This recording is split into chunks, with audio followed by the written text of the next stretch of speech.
Hi, everybody, and welcome back to Trekyards. He is Commander Cockins. He's kind of Foley. And today we're here to talk about, we got a sneak peek from STLV of Season 2 of Prodigy. We get to see the Voyager A. They just drop it on us right away. The Voyager A? And it's not the Canadian version, no. Oh. So is the Voyager A A? Sure, yes, we'll go with that.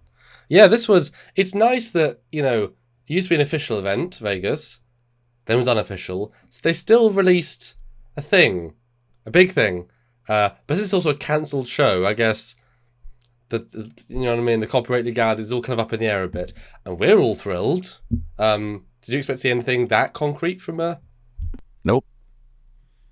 And it also satisfied another itch. We got the Doctor and stuff as well, which we've been talking about forever. I'm annoyed because last year at London Comic Con, on stage, I asked him if he was going to be in any new Trek, and he just lied to my face. It's fine, because he would have either recorded it by then or at least been contacted. So you're saying that an actor acted so successfully, he fooled you? Yes. It's fine. It's part of their job. I get it, but yes. Now anyway. It's fair to say, even though literally we got a fly around, it still feels like a sneak peek. Not sure how they did that, because it's both. It's neither. It's the Voyager A, is it? Yes. You know what I mean? There's an odd vibe from this. It's like let's show everything except everything. Well, we did get the class name, the Lamar class, and lots of facts kind of out about it. But yeah, the visuals are very weird and wonky because they're close-ups and you don't really see the whole entire ship really. So looking forward to seeing more of it, but glad we got this. Yeah, well, something. Yeah, but suffice to say, the EMH, the Doctor, the one and the only, is taking the crew to the Voyager A to, as we thought, go through the wormhole and help save Chakotay in an alternate future, etc., etc. So we're going to go through the shots history, of course. How did you feel watching the next Voyager as a general thing from the sequence? I was just waiting for the full establishing shot of it, which I never really got. So I was a little bit underwhelmed, but at the same time, I'm seeing a lot of different aspects of it, and I was just kind of like, oh, it doesn't look very Voyager-y. And also sad. I was a little sad because I know that in Picard Season 3, we know that Voyager B is on the way already, so this one doesn't last that long, I guess. Well, 10 plus years is still longer than the D. Glad we got this at least. What did you think when you saw it? It's funny because the trailer itself, I ran up to watch, but three things around the ship reminded me why the Prodigy art design is a pinch of salt art design. Because, of course, Rock Talk and Jankum have entirely wrongly sized comm badges, which bugs me. And then the EMH's badge is on the line, which is just so ridiculously high it looks silly. And then at the end, the corridor on the ship is just like 9 people wide. It's just ridiculously big. So I had to re-get myself into, when they do new things, the art design is wonky. Like, you can't take that as truly canon because they're overdoing things for dramatic value, like Lower Decks does. Feels like STO with the interior. It does, because it's giant. So those things kind of like metered me around the actual thing itself, which of course was a tease. Now I'm looking back with you, I can really say what I think. I think I'm okay, but I'm probably a form of whelmed. I don't see a ton of new here. It's kind of my first impression, and certainly for what is meant to be a Voyager A, like you say, I don't see a lot of Voyager. I know this is meant to be a giant hybrid. Again, we got to see it out of dry dock, would be great.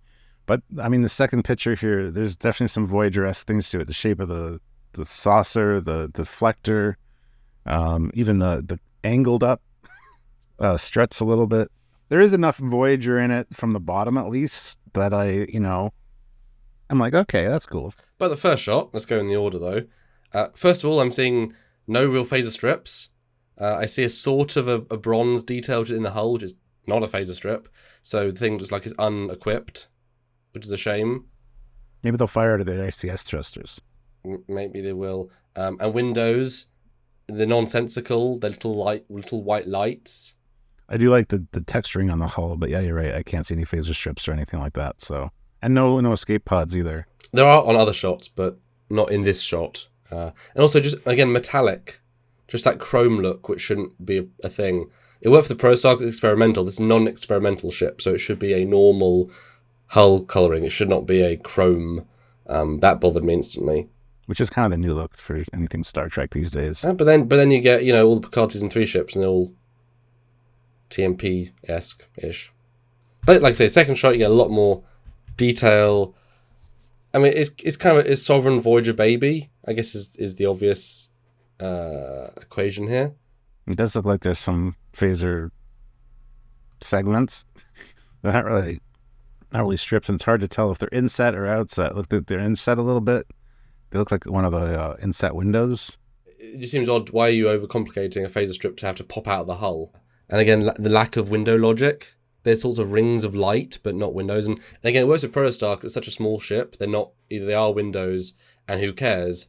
But this is a full starship, and the size talked about is giant. And there's no windows on the secondary hull at all. Well, you can see 6 slits, but they're not lit. This no windows, really. The E is filled with windows. The D is filled with windows. It feels very odd. Very, very odd. It does, it's yeah. Not experimental test ship. This is not even the first of the class, because it's the Voyager, not the Lamar.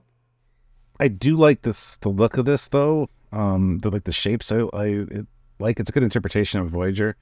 And the deflector is quite interesting, although it definitely is reminiscent of Voyager, but it looks a little odd with the way it's kind of like housed. I don't know. It's not sleek and inset kind of thing, Oh no, Voyager's way sleeker. Yeah. I mean, this is actually bulkier. Probably a lot bigger though with 600 crew. Yeah, massively bigger. No, I do. Yeah, I like the deflector. I like the secondary hull sort of cutout, although it's very, very small. It cuts down into a thinner bit very early on in the process. And hey, quantum launcher. It's going to be a quantum launcher. I always dig a quantum launcher if you can justify a high-end ship. Cool. Yeah, the next shot is the one that I was instantly oh, okay, it has sovereign nacelles. That's interesting. And I don't know how long they are. I don't know if they're sovereign length nacelles, or if they're shorter, truncated ones like we see on the original Voyager, and no impulse engines that I can see. Well, they've got the housing and the grill, it's not on. But why the Basard's on then? Yeah, this one's odd because it reminds me of a Star Trek Online, that proto-Sovereign they made. Because it looks like a Sovereign, but not a Sovereign. I am shocked the nacelles are almost identical. I'm sure they're slightly more different. I mean, the end's different. And I'm assuming they've just coloured in the top grills to make them side grills instead, which is a difference, maybe, I guess. But it feels like they just took the same design language and just made a thing glow instead of another thing.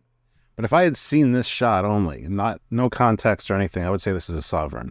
Not only from the nacelle, but also from the back of the saucer, the way it's built up there. It's like a modified Sovereign a bit. Yeah, it'd be a Sovereign.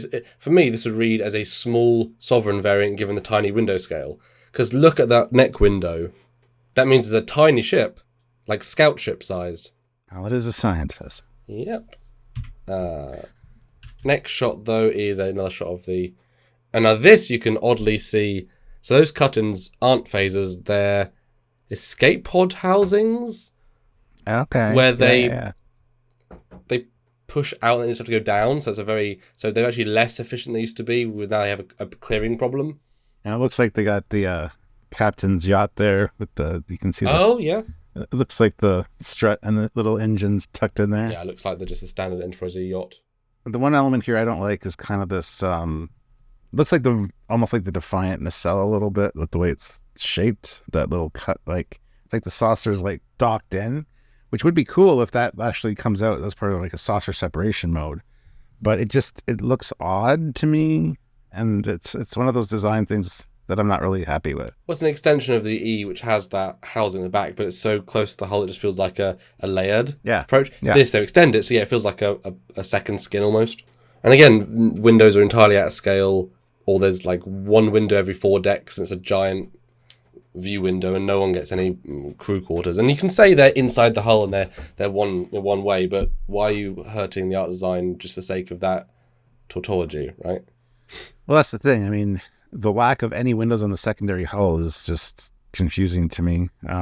It's kind of going against what we know about Starfleet ships. Have a few portholes there. Have some I think it would make it look a lot better. Yeah, and also the way that the plating is, it's giant plates for instance I could read small ship. Oh, those plates are like that one that's a Deflector is like 9 decks tall. Why is there is there a 9 deck tall plasma cup? I don't, there's a certain disconnect there that I'm feeling. I like the Deflector dish though, making it an extruding. That's nice. It's Voyager but a bit different. The next shot though is, it's an E nacelle that's now chrome. I kind of like the new taper in. It's far more curved, just pointy. I kind of like that.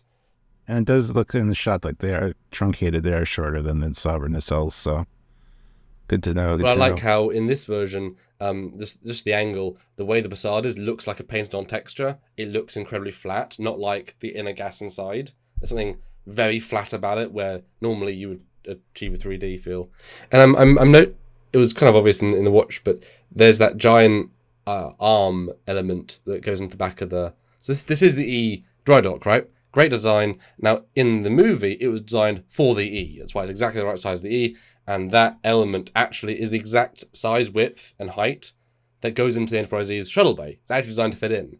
It's not multi-purpose. It fits into that one bay type because that was what was attached.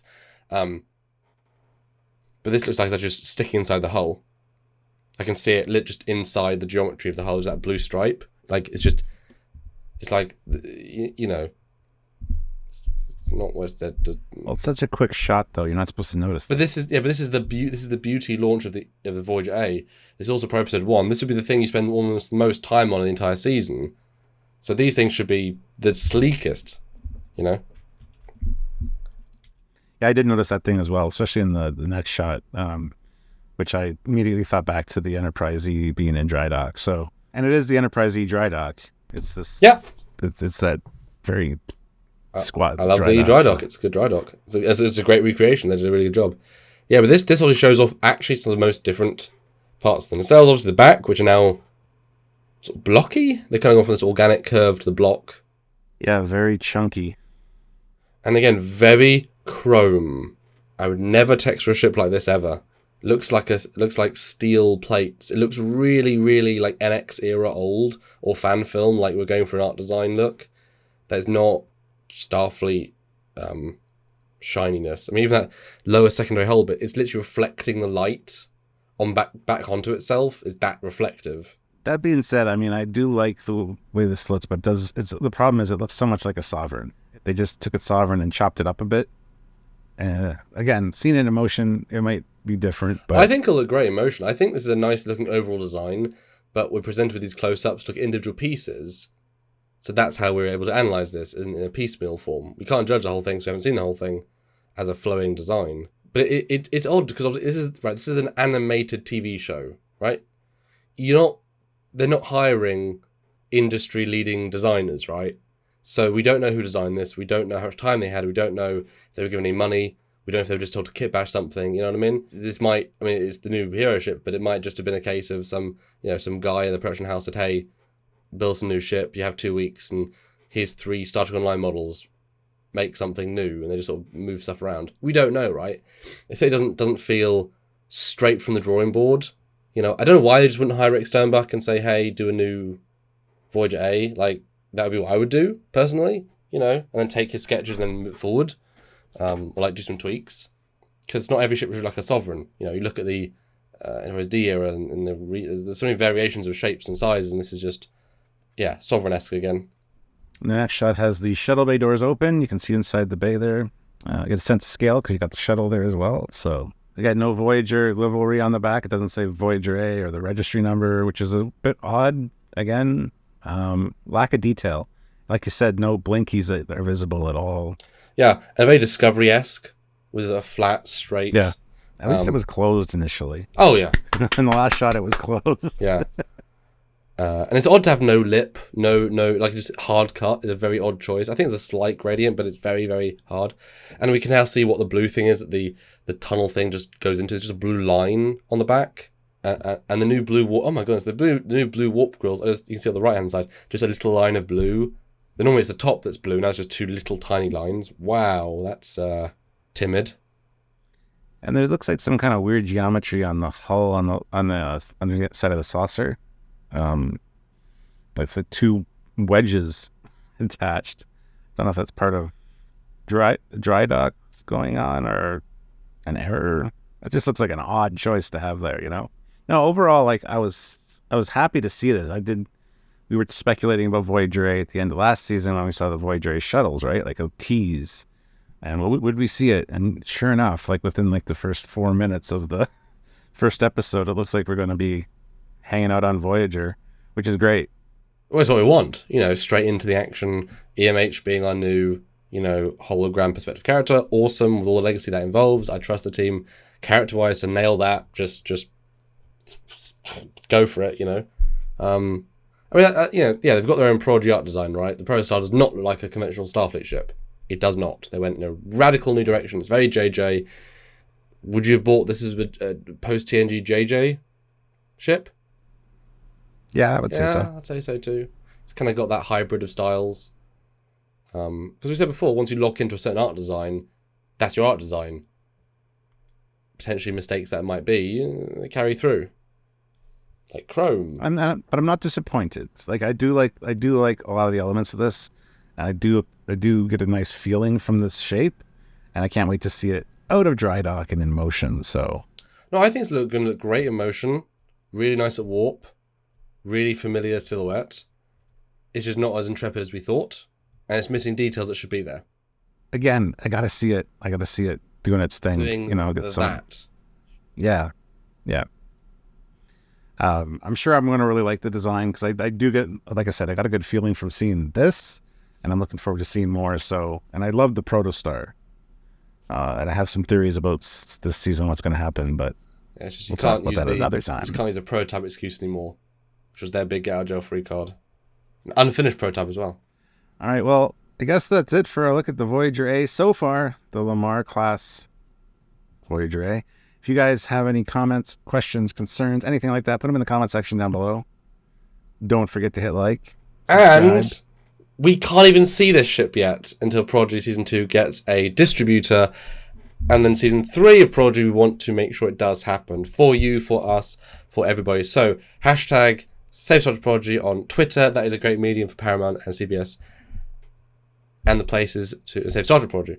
To see the fan reaction, because this show is a very, very good show. That's fundamentally what this is all about. So support if you can. And things up and coming that support Prodigy, make sure you share with them to your nth degree, Stuart. What would Captain Foley say about that? Hashtag Save Star Trek Prodigy. It's a weird thing to say, but okay. Knowing his time and place is a weird thing to say. The crew would be like, what's he on about? But it makes sense. Make sure you're subscribed and don't forget to click the bell notification icon because we're going to have a lot more coming out when we see more of this. And we're looking forward to Prodigy Season 2 very much over here. So, and support what we do here on this channel every day, every week, every month, every year, getting close to a decade. Support us via Patreon monthly service or join the channel also monthly. It's on the YouTube, so you just find the button, click join, and it's a two-step process, right? Well, credit card, but three things. Or one-time donation at trekyards@hotmail.com. That is a PayPal. Or you can super chat any of our lives on this topic, those topics, any topics. Also, a thanks on any video. This one's a video, yeah. So the ball is in your courts, guys. Any video, put a buck in. Say thanks. That's right. So until next time, he is Commander Calkins. He's got a Foley. And we are excited for Prodigy Season 2. Yes. Bye, guys.